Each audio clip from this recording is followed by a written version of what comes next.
새날을 주신 하나님을 찬양하겠습니다. 찬송가 585장 찬양합니다.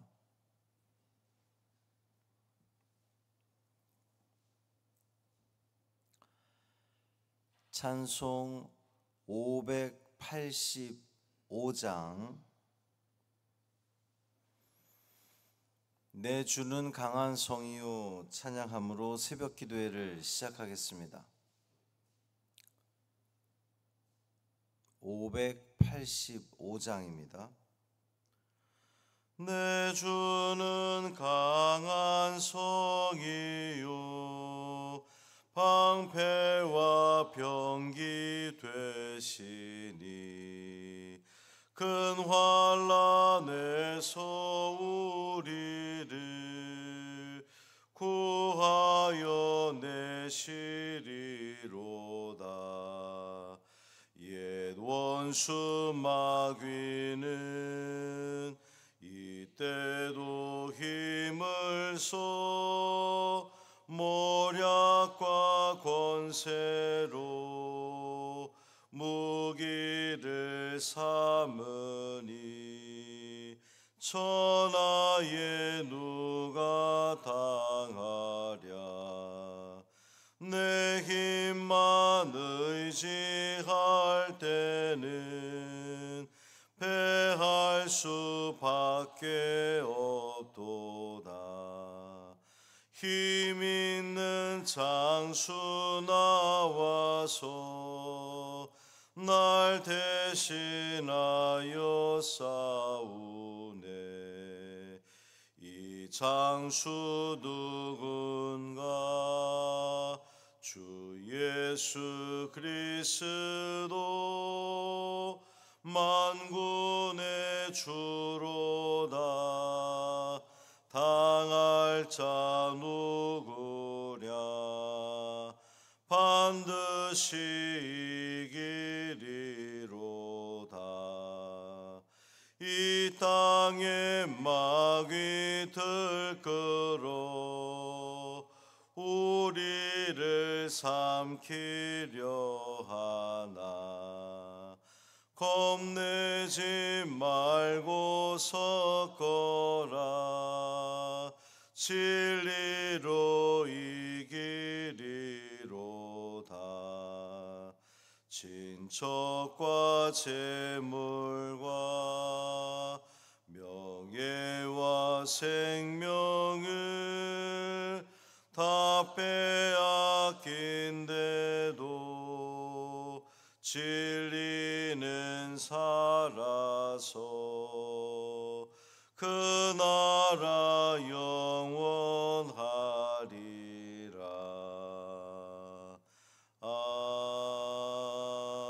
아멘. 사도신경으로 우리의 신앙을 고백하겠습니다. 전능하사 천지를 만드신 하나님 아버지를 내가 믿사오며 그 외아들 우리 주 예수 그리스도를 믿사오니 이는 성령으로 잉태하사 동정녀 마리아에게 나시고 본디오 빌라도에게 고난을 받으사 십자가에 못 박혀 죽으시고 장사한 지 사흘 만에 죽은 자 가운데서 다시 살아나시며 하늘에 오르사 전능하신 하나님 우편에 앉아 계시다가 저리로서 산자와 죽은 자를 심판하러 오시리라. 성령을 믿사오며 거룩한 공회와 성도가 서로 교통하는 것과 죄를 사하여 주시는 것과 몸이 다시 사는 것과 영원히 사는 것을 믿사옵나이다. 아멘. 요엘 2장 4절부터 11절까지 말씀입니다.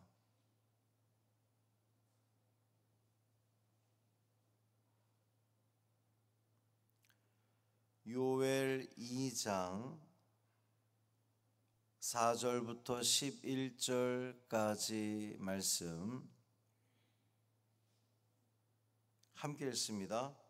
그의 모양은 말 같고 그 달리는 것은 기병 같으며 그들이 산꼭대기에서 뛰는 소리는 병고 소리와도 같고 불꽃이 건불을 사르는 소리와도 같으며 강한 군사가 줄을 벌이고 싸우는 것 같으니 그 앞에서 백성들이 질리고 무리의 낯빛이 하얘졌도다.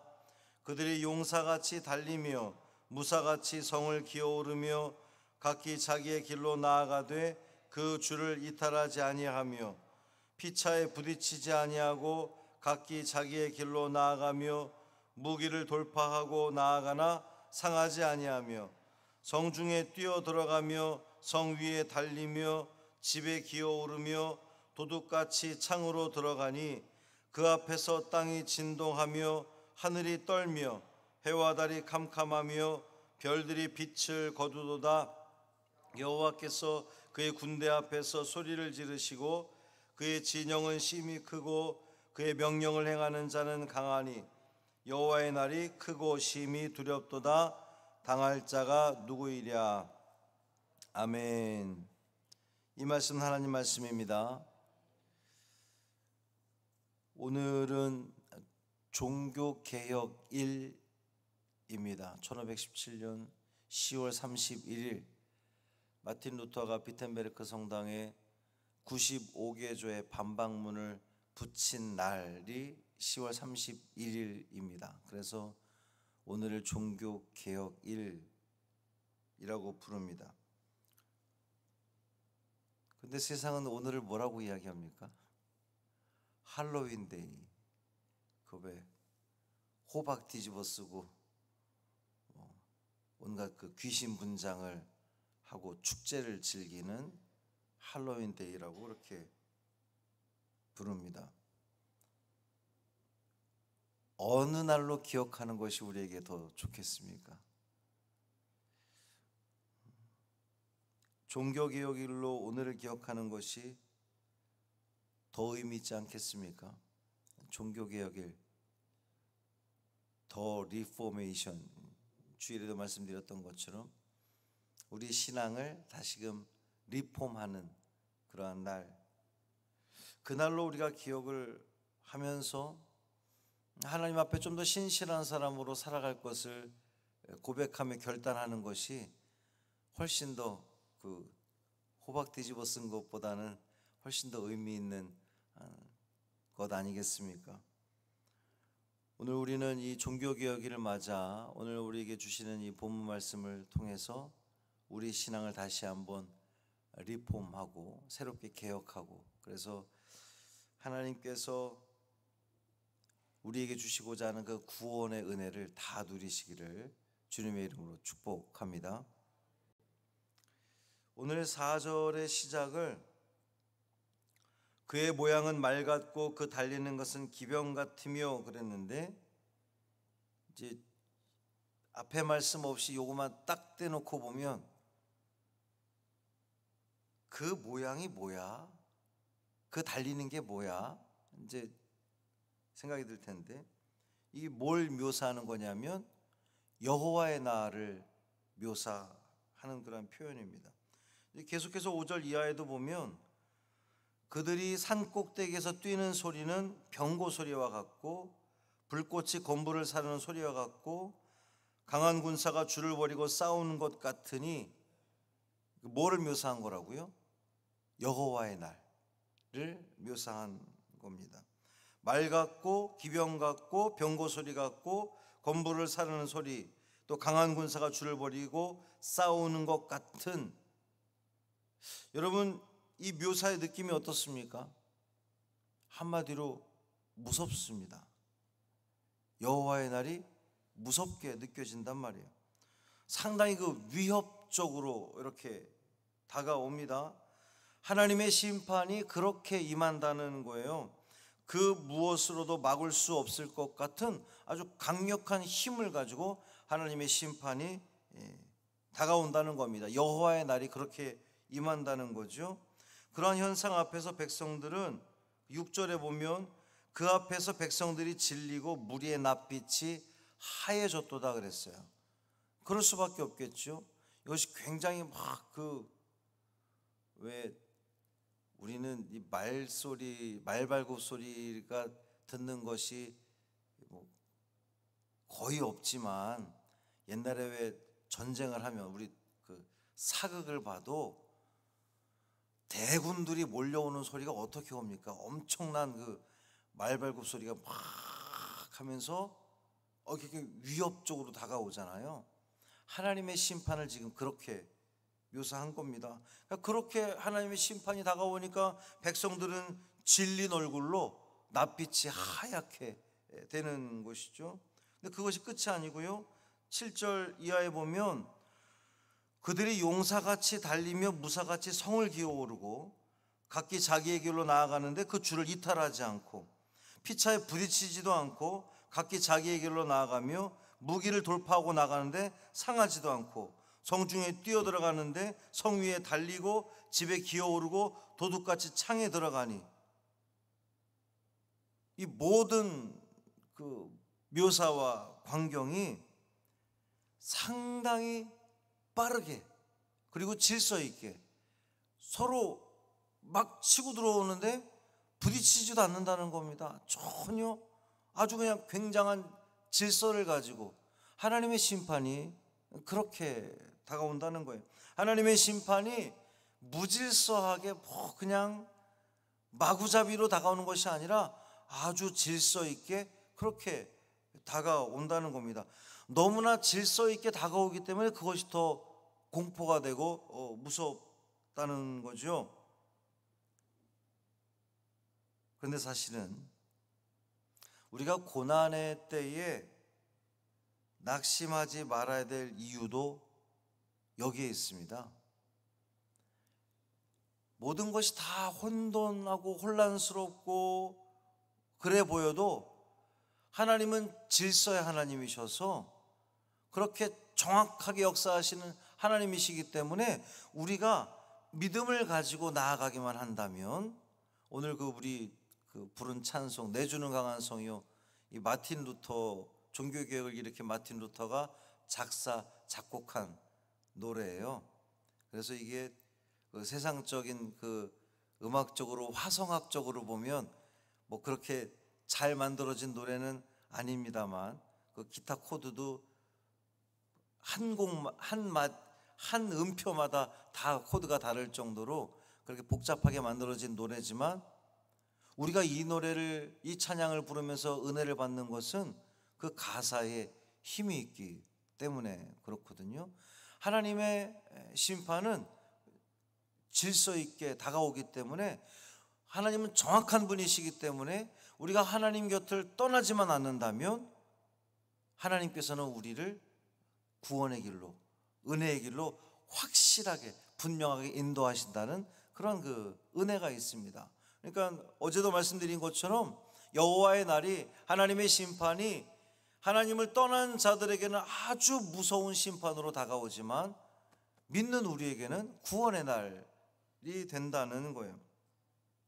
자, 11절에 보면 여호와께서 그의 군대 앞에서 소리를 지르시고 그의 진영은 심히 크고 그의 명령을 행하는 자는 강하니 그랬습니다. 그 군대 앞에서 소리를 지르는 분이 누구냐? 이 진두지휘를 하는 분이 누구냐? 하나님이시라는 겁니다. 이제 이 요엘서의 시작을 메뚜기 재앙으로부터 이제 시작된 거라고 말씀을 드렸잖아요. 남유다에 불어닥친 그 메뚜기 재앙을 요엘 선지자는 하나님의 심판, 하나님의 경고의 메시지로 받아들인 거거든요.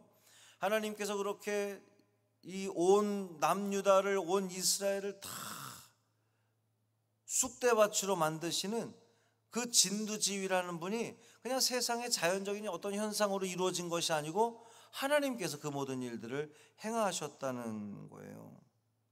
그분이 소리가 울리면 하늘이 떨고 해와 달이 캄캄해지고 별들도 그 빛을 거둔다 그랬습니다.